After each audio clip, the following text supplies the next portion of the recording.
Here. Commissioner O'Malley. Commissioner Cook. Here. Commissioner Biecki. Here.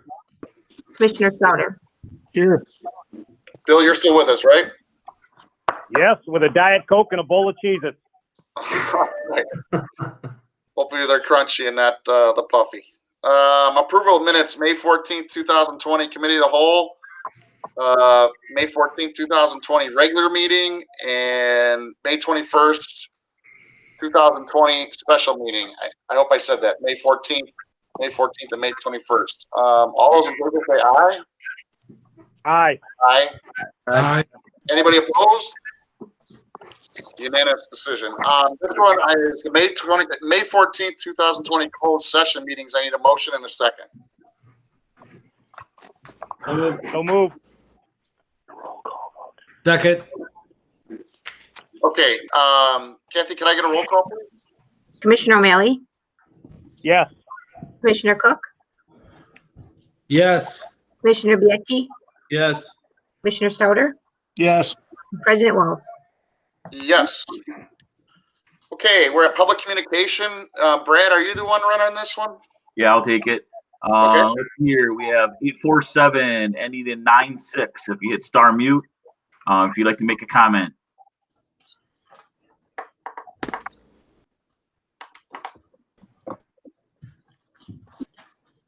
All right, no comment. I think that is it. I think 93 is Attorney Hoffman. Attorney Hoffman and 28 is Commissioner O'Malley. So I think that is all we have. Okay. Anybody have any correspondence? I do. Go right ahead. Question for Ben is regarding the playgrounds. Do you know in the phases what you're hearing from the IAPD and IDPH and all the other people when the playgrounds and basketball courts might be opening up? So right now, phase 3, they are not open. Phase 4, I anticipate they will be open. The information has been very sporadic about that. Skate parks, basketball hoops, and playgrounds have not been, it hasn't been communicated about that. And so right now, I'm assuming we have to get through phase 3 and they will be able to be open in phase 4.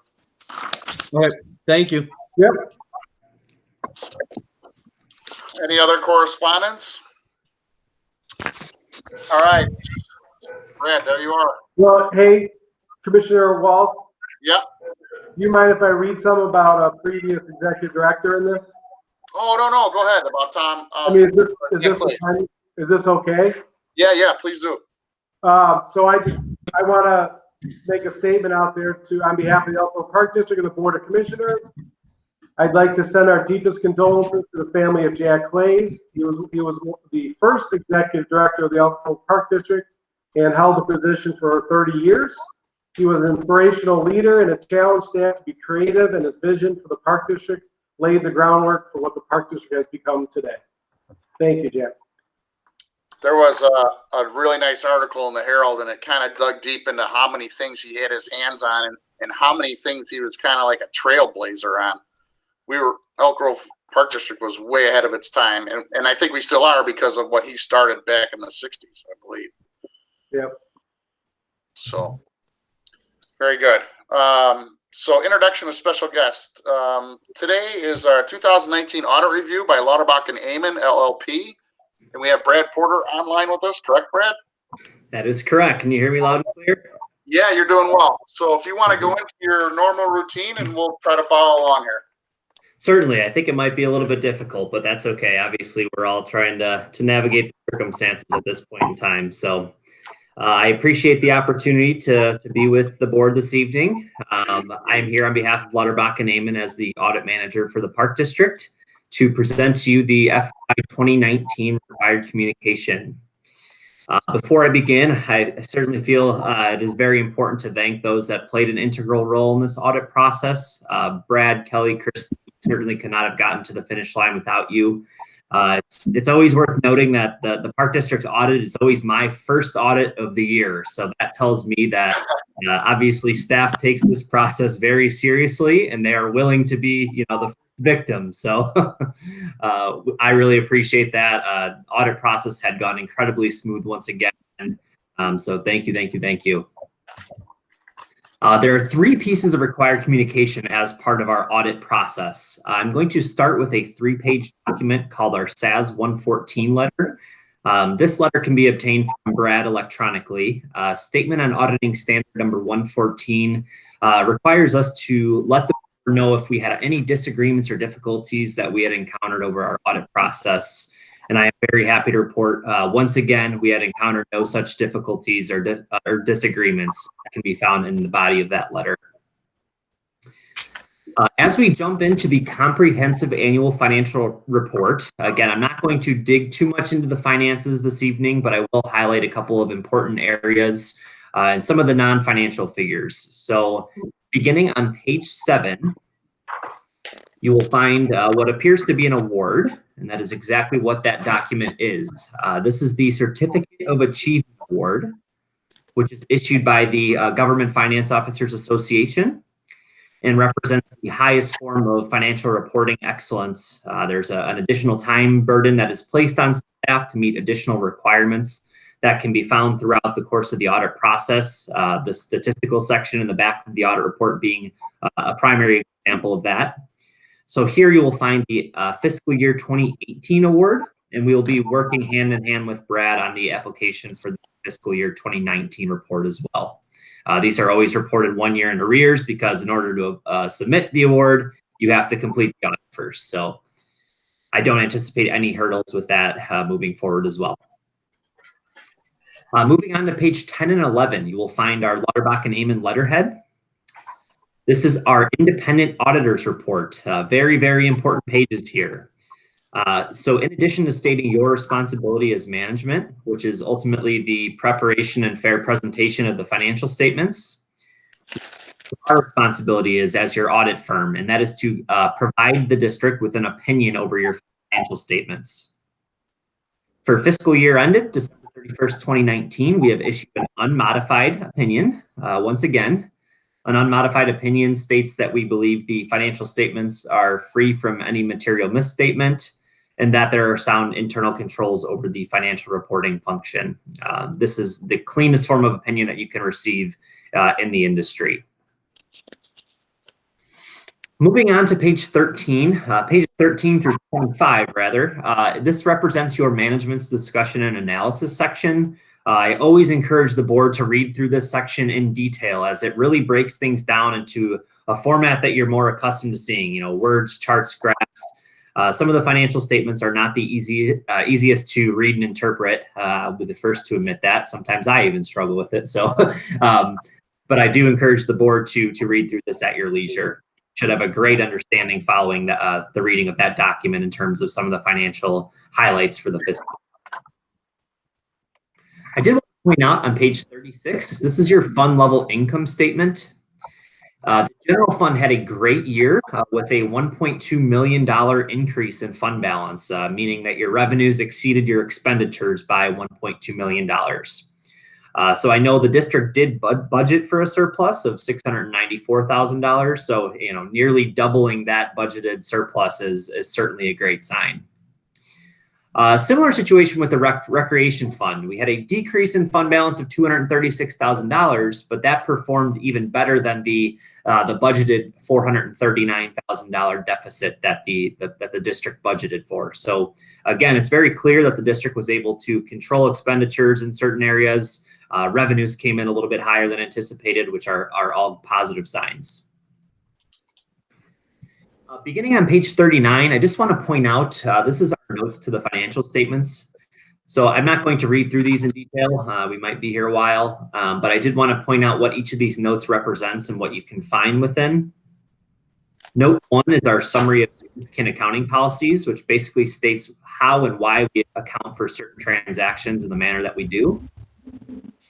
Note 2 is the stewardship, compliance, and accountability, which really explains the district's budget process. Note 3 is our detailed notes on all funds. So this is going to be pretty all-encompassing. It's going to have certain information regarding your deposit balances, your capital asset balances, and your long-term debt. In note 4, another all-encompassing note that's considered your information. Really, this section where you'll find a lot of details regarding the IMRF and OPEB, or your other post-employment health insurance plans.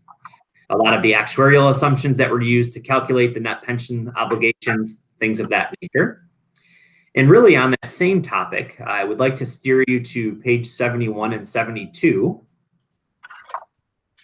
which is your schedule of employer contributions pertaining to your IMRF plan.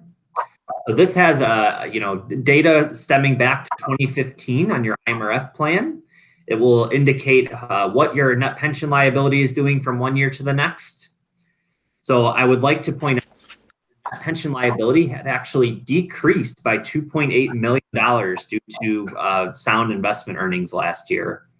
So again, it's a little early to tell what this whole COVID situation is going to do to this IMRF net pension liability moving forward. But in terms of what the district can do, continue contributing what IMRF is stating via your contribution rate. So that's been the advice we've been giving. I think we'll have to cross that bridge when we get to that point. But I'm spending 50% of my days working through COVID calls. So I do want to make that known that the district can certainly bounce some ideas and COVID related matters off of us as a firm. So I felt that was important to note.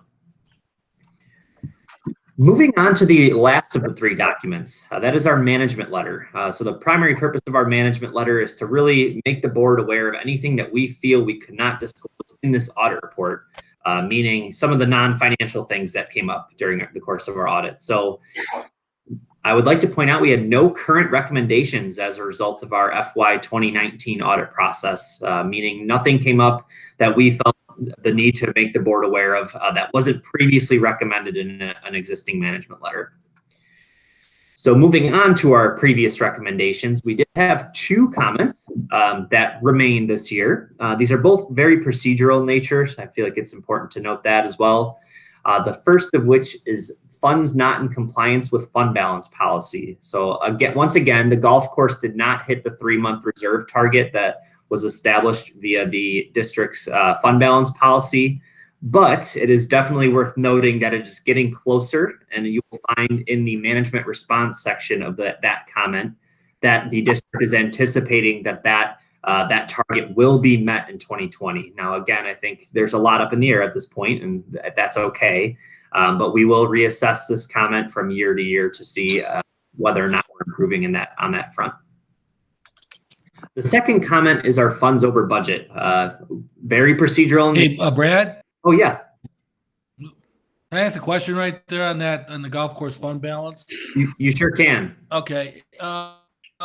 Is it, how important is it that we hit it sooner than later? In other words, if the golf course doesn't generate the revenue sufficient to get us to where we need to be on fund balance wise, would you recommend that we shift money from our fund balances either in corporate or recreation to make up that difference so we are compliant? I guess that's my question. Yeah, absolutely. And although I can't give you money, we have large fund balances in both and recreation fund, and we brought the golf course. It used to be a enterprise fund. We kind of brought it under the house of the with all of our other programs and so forth. So would you recommend, or do you recommend that we make a transfer to get that fund balance in compliance rather than wait to try and hopefully do it through profits? Not that we can't continue to work at profits, but obviously. Absolutely. Yeah, that is certainly one alternative in order to get there quicker rather than later. Again, I can't make that decision for you as your auditors, but I do certainly recommend that is one option for the district in order to get in compliance sooner than later. Really, that's all that I can really say on that front, but it's difficult. Okay.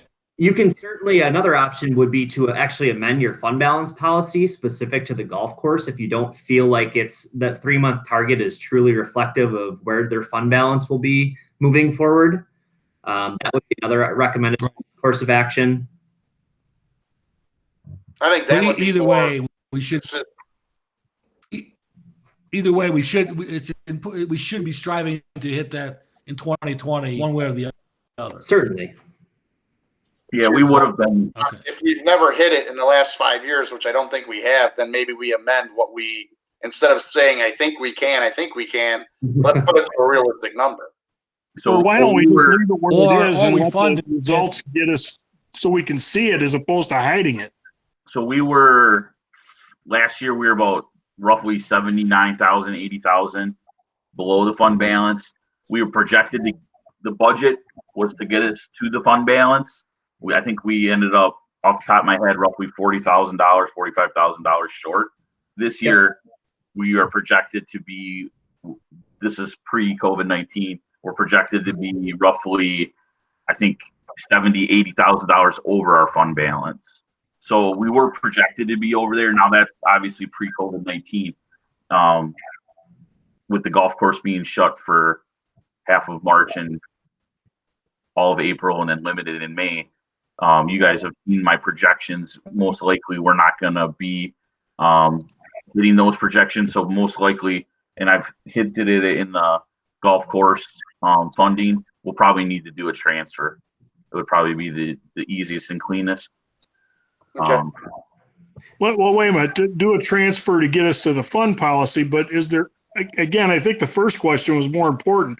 There's no real harm to leaving it run and just allowing the golf course to prove its merits on going forward. I mean, if we're talking $40,000 on a $30 million nut, Correct. it's not that big of a deal. It's immaterial. Yes. You bring up a good point there. And like I said, this is simply a procedural comment. This is not us saying, oh my goodness, we need to fix this immediately. It's more just for board transparency, public transparency, things like that. Well, I think the most transparent Then way to again, do it is why have a just fund balance? moving We're not gonna moving try the and money get it. around. All right. Brad, I think you're back on track now. All right. Sounds good. Any follow-up questions, certainly feel free to reach out. I have no problem talking through that as well. So the second prior recommendation that we had was our funds over budget comment, another procedural one in nature. I would like to start this discussion with, this is not in excess of your legally bound appropriation amounts. This is solely funds that exceeded your internal budget balances that were established by the district. So it appears the debt service, audit, and Social Security funds were slightly over budget this year. Materiality, unfortunately, does not really come into play in regards to the management letter. So we are required to disclose any fund that exceeds their internally generated. Right. And while I understand materiality doesn't come into play in your report, it certainly comes into play in our response. Right? Correct. Yeah. All right. So, all right. Well, that concludes my coverage of the three documents. I would be happy to field any additional questions. Any questions or comments from Brad up and above what we have? Yeah, I've got one. And this is just, I'm curious if you heard anything through the grapevine, and it goes to the IMRF. I mean, nobody's got a crystal ball and nobody knows if it's going to be V recovery or, a long tail on the end of this recovery in terms of investment performance. Things are looking up, certainly, but is there any talk about mitigating that in terms of, because I could see a situation where it's a long tail on the recovery, and I'm talking investment performance, and all of a sudden districts and all public bodies are going to be slammed with this humongous need to increase. Is there any talk of feathering that in if it is drastic? I have, quite honestly, we're having conversations daily about these types of matters, and that has not been a topic of discussion, which would tell me that communication has not been conveyed through the partner level or down to the management level. So I anticipate we've been sending out a number of communications to all of our client base as we hear certain things, and should something like that come through the grapevine, that would definitely be something that we would pass along to Brad. Yeah, well, and my concern is, I don't even know who advocates on this. My concern is we get to the end of the year or whenever the measurement period is, we have a huge gap between the liability and what the fund balances are. And we're all of a sudden, coming off of a bad year, forced to pay a huge amount. Yes. Hey, Ralph, I can address that a little bit. Crystal ball. Yeah. Hey, Ralph, I think, Yeah. and Brad and Ben should know more, but I'm almost positive IMRF has a 3-year rolling average just for these ups and downs, so that you wouldn't get smacked as bad as the market would Yes. not perform this year. Anyway. Yeah, that's true, but this is a That's big. really, sorry. That's really the intent of the deferred items that are presented throughout your audit report. Deferred items are basically smoothing out that $5 million that you had in investment income this year. So that that's really the objective of not having a big fund balance hit. Those deferred items help to ensure that that happens. So you'll see deferred outflows and deferred inflows on your statement of net position.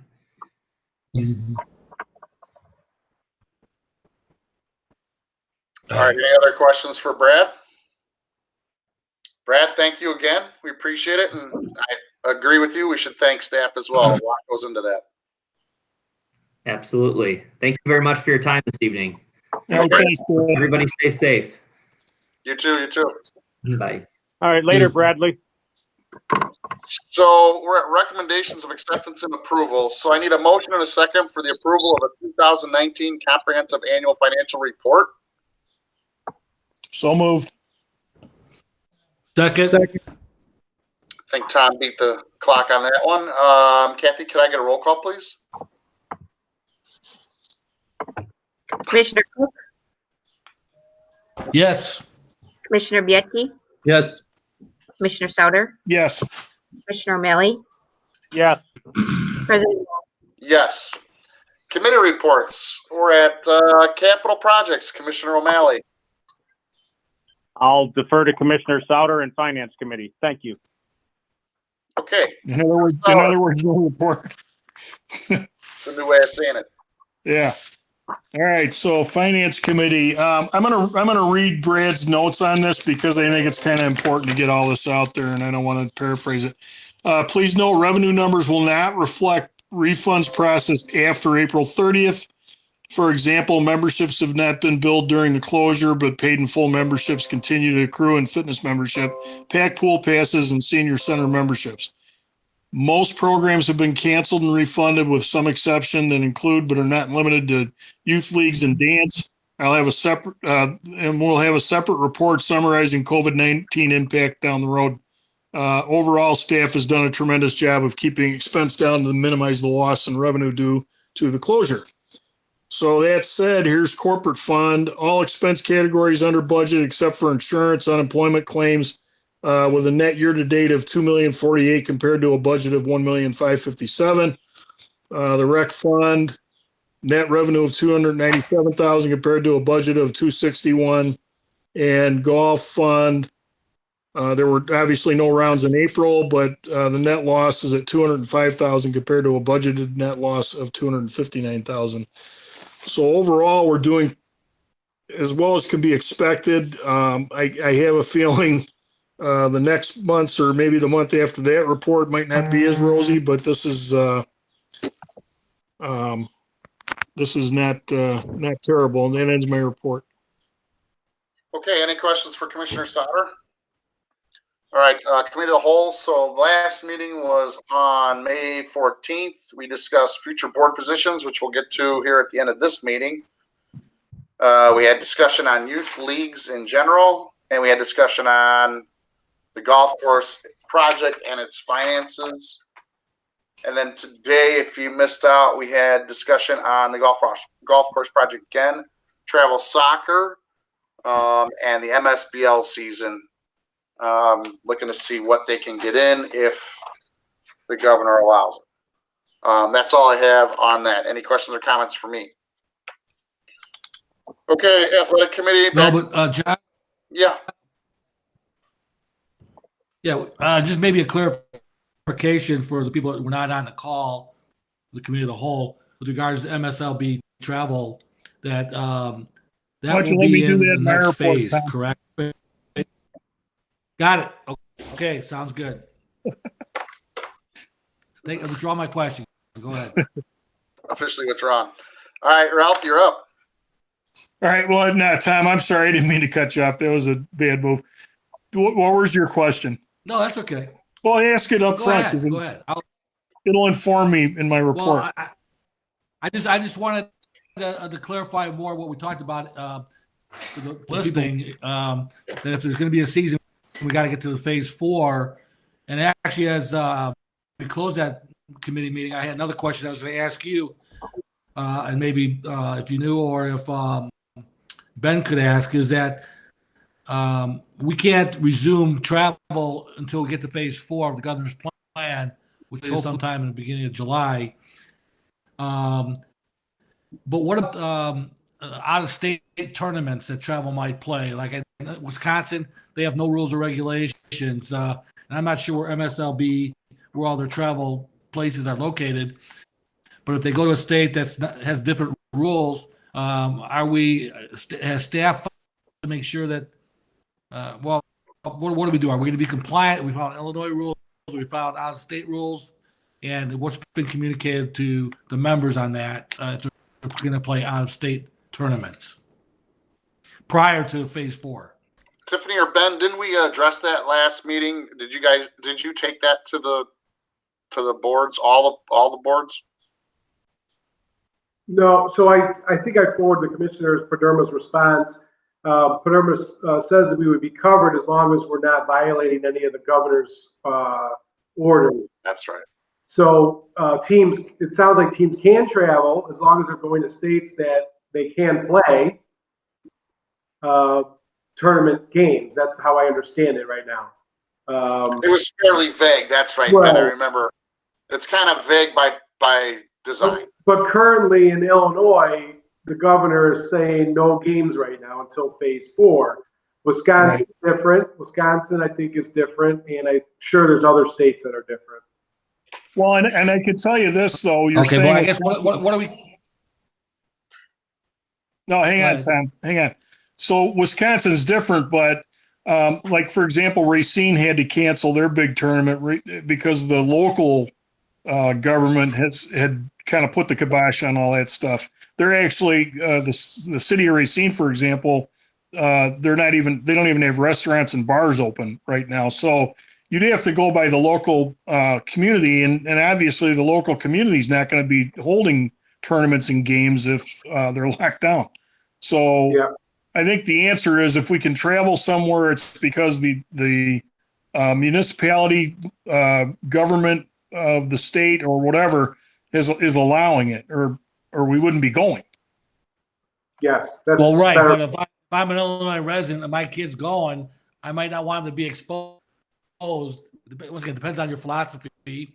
Well, yeah, then you do what you know. people should have been doing through this whole thing, using common sense and staying isolated away from the possibility of getting exposed.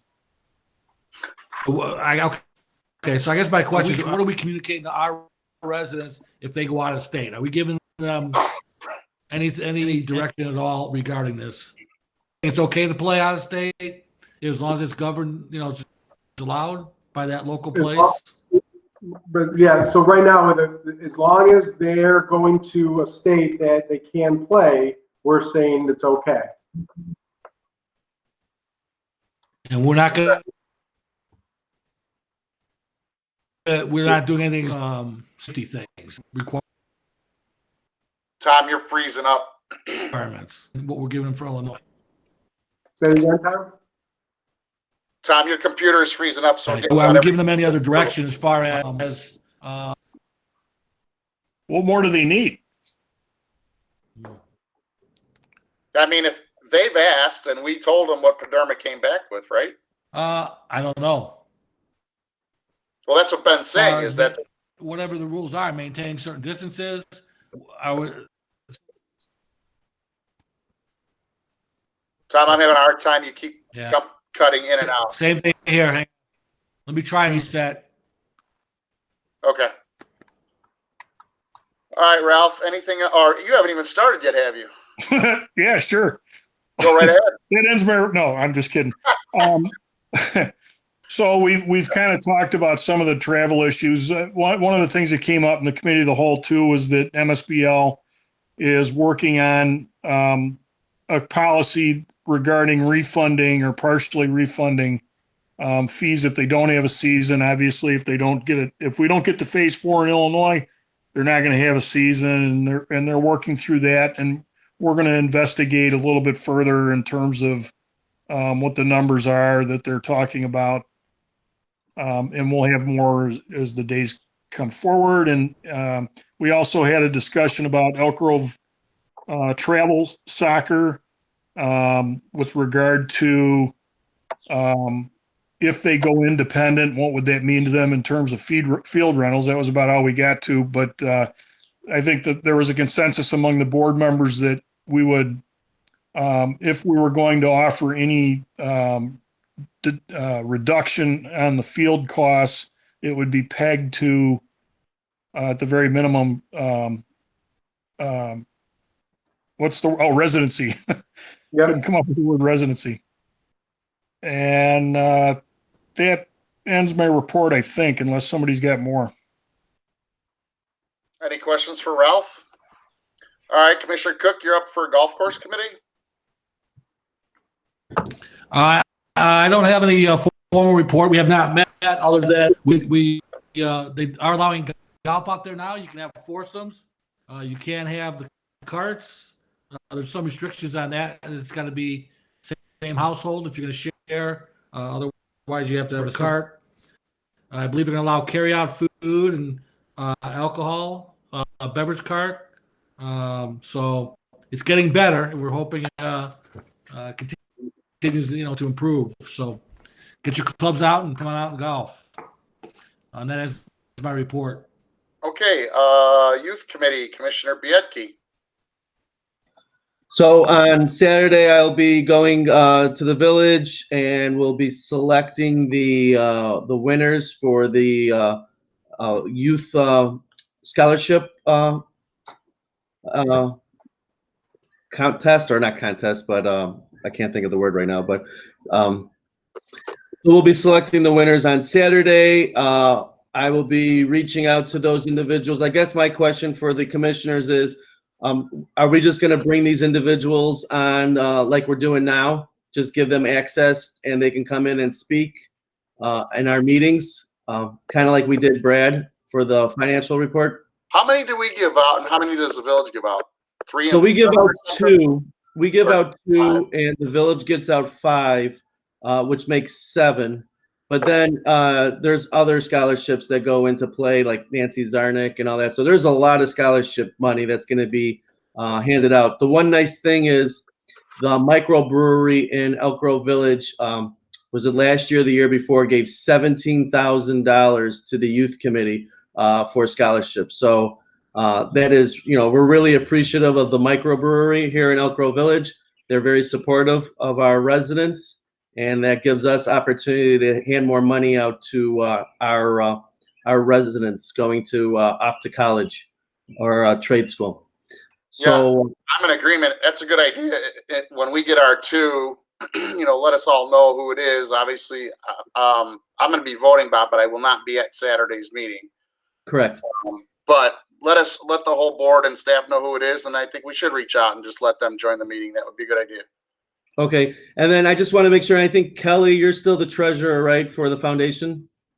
So we're going to have the checks issued. Obviously, we're not going to be in person, so we'll mail the checks to their address. And I will carbon copy Kelly on the email so she has the address. And then Kathy, I guess maybe can mail out the checks to those individuals. Yes. I am still the treasurer, and I do have the checkbook, so I can do that. Okay, so I'll make sure that Kelly and Kathy and the commissioners and Ben are on the email for that. Thank you. Other than that, that concludes my report. Thank you. Okay, Adult Center Committee, Commissioner Cook, anything new? I do not have a report, but I would ask Ben, have you heard when they might restart meetings? Are they going to start meeting again in June? Now that we're in phase 3? The senior center. Yes. Sheila Ray. No. I think the soonest, that is a very difficult question to answer because the seniors are on a very high risk category. Okay. And we may not even feel comfortable with them coming back in phase 4 because of that. So it's going to be something we're going to have to monitor to see what the governor, CDC, IDPH guidelines state to help us with this. But obviously, again, I'll reiterate, they're in that high risk category. So we got to be very careful with them. So have there been any activities then at the Sheila Ray, or is that completely shut down now? Is there anything Oh, planned? no. We're doing virtual, and Colleen, Tiffany can jump in. Colleen's been doing a lot of, go ahead, Tiffany. So Colleen's still been keeping in really great communication with the seniors. So she's still sending out birthday cards, condolence cards. She actually has been placing individualized phone calls to members. She's been having Google Meets, advisory board meetings, and she is also has a ton of virtual programming coming up. She's worked with marketing. Kelly and her group, they're sending out a letter to seniors to advertise the virtual programming and a lot of free programming for the seniors to take advantage of in the upcoming months, including bingo, health challenges, coffee chats with staff.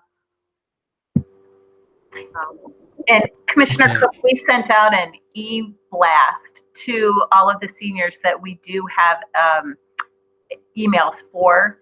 And so that went out, and then I believe I was with Colleen this morning. Tomorrow, a letter's going out to approximately 250 members with a letter from Colleen, as well as one of the pages from our virtual program guide that gives a synopsis of all of the programs that are being offered. So they're going to get the communication 2 ways. They're getting it electronically through email, and then they're also getting an actual letter mailed to them tomorrow. Okay. Can I get a copy of that? Yes, and in the letter, it does inform them that the senior center will continue to remain closed until further notice. Okay. Could you send me a copy of that, what was sent out? Yes, I can send you the letter. Okay, thanks. That ends my report. Thanks, Tom. Any questions for Tom? Bill, you still with us? Bill is still here, but the Cheez-Its are gone. Any old business? Hearing none. Any new business? Hearing none. Ben, an appointment to Executive Director Ben Curcio as the Elk Grove Park District's representative of the Northwest Special Recreation Association, otherwise known as NISRA, to their board. I need a motion in a second. I'll make that motion. Second. Kathy, can I get a roll call, please? Commissioner Biedke, Yes. Commissioner Sauter, Yes. Commissioner O'Malley, Yes. Commissioner Cook, Yes. President Walls. Yes. Congratulations, Ben. Payment of bills, May 14th, 2020, in the amount of $62,782.46. May 21st, 2020, in the amount of $304,103.45. And that is it. I need a motion in a second. So move. Second. Jackie, can I get another roll call? Commissioner Sauter, Yes. Commissioner O'Malley, Yes. Commissioner Cook, Yes. Commissioner Biedke, Yes. President Sauter. President Or Wall. Walls. Oh, I'm sorry, President Walls. That's right. Hey, I got literally 40 more seconds of president, so Sorry about that. I approve. I'm a yes.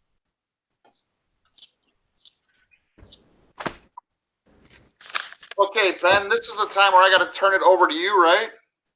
Yes, sir. And I have this this is where I'm going to go through my little cheat sheet here, correct? Yes, sir. At this time, I'd like to have a motion and a second to adjourn sine die. Sina DA. You know what, Ralph? I knew you would be the first to say something, and the Webster Dictionary says sine die. Does that. It does. I'm sending you a link. So anyway, Okay. I'll make that motion thanks. or motion. Second, You know what? seconded. You're on my last nerve. Kathy, can I get a roll call, please? Oh, no, sorry. It has been moved and seconded that we are adjourned in sine die. And I have a roll call vote, please. Commissioner O'Malley, Yes. Commissioner Cook, Yes. Commissioner Biedke, Yes. Commissioner Souter, Yes. President Walls. Yes.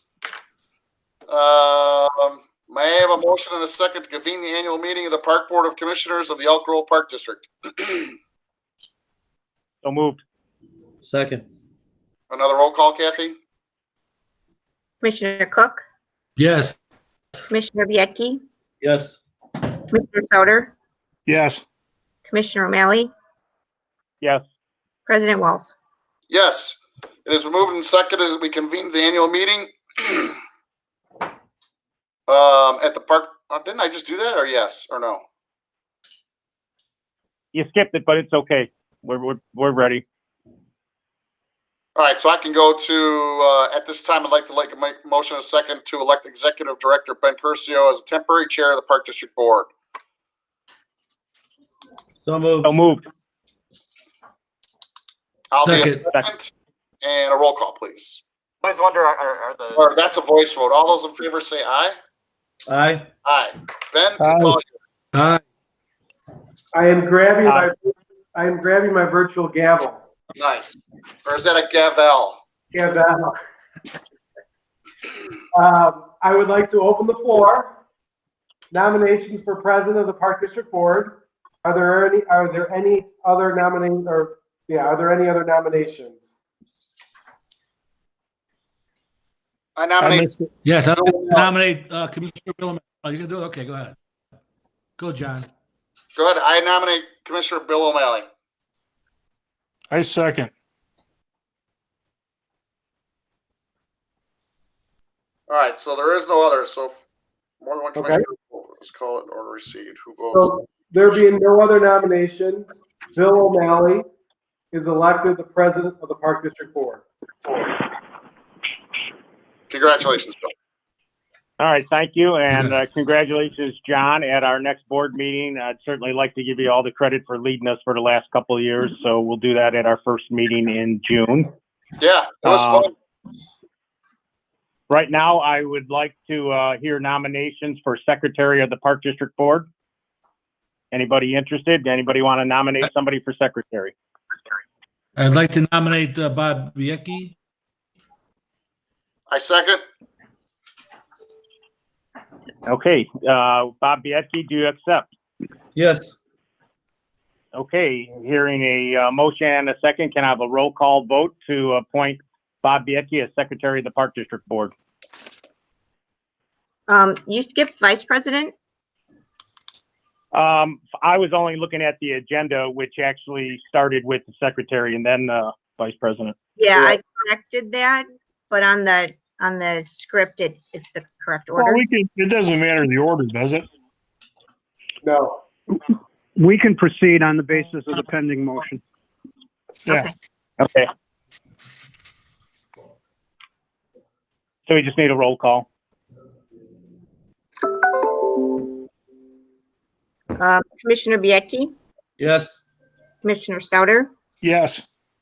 Commissioner Walls, Yes. Commissioner Cook, Yes. President O'Malley. Yes. Oh, didn't that? Congratulations, Bob. Thank you. All right. At this time, I would like to hear open the floor for any nominations for Vice President of the Elk Grove Park District Board. I would like to nominate Tom Cook as vice president. I'll second that. Okay. Tom Cook, do you accept?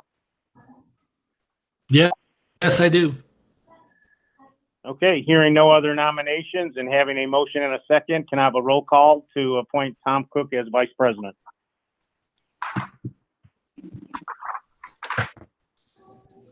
Commissioner Sauter, Yes. Commissioner Walls, Yes. Commissioner Cook, Yes. Commissioner Biedke, Yes. President O'Malley. Yes. Congratulations, Tom. Thanks, All Bill. right, I would like to open the floor to, I need a motion and a second to appoint the treasurer of the Park District Board. Do I hear any nominations? I nominate Commissioner John Walls. John, do you accept? I do. I need a second. I'll second. For a second. Okay, I have a motion and a second to appoint John Walls as treasurer of the Elk Grove Park District. Can I have a roll call, please? Commissioner Walls, Yes. Commissioner Cook, Yes. Commissioner Biedke, Yes. Commissioner Sauter, Yes. President O'Malley. Yes. At this point, can I have a motion and a second to reconvene to our regular board meeting, gentlemen? So moved. Second. Second. Third. Kathy, roll call to reconvene. Commissioner Cook, Yes. Commissioner Biedke, Yes. Commissioner Sauter, Yes. Commissioner Walls, Yes. President O'Malley. Yes. Okay, we are at the point on our agenda that we are going to need a motion and a second to adjourn to closed session for the purpose of discussing personnel per 2C1.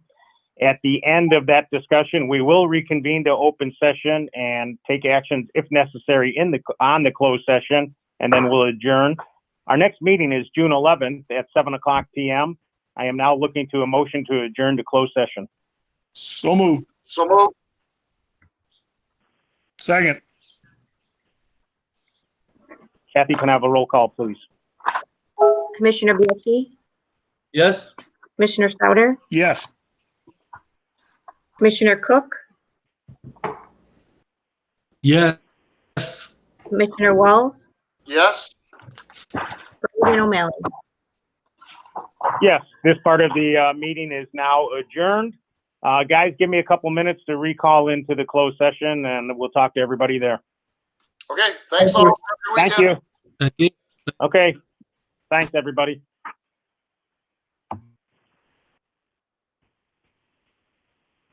Bye. Tiffany, can you stay on? Tim, stay on. Yeah, do we need to go back in? No, can you just stay on here? I guess everyone left already. Never mind. What's up? I think everyone left the meeting. I was gonna say if anyone from the public stayed on, but it looks like everyone left. So we're good. Bye.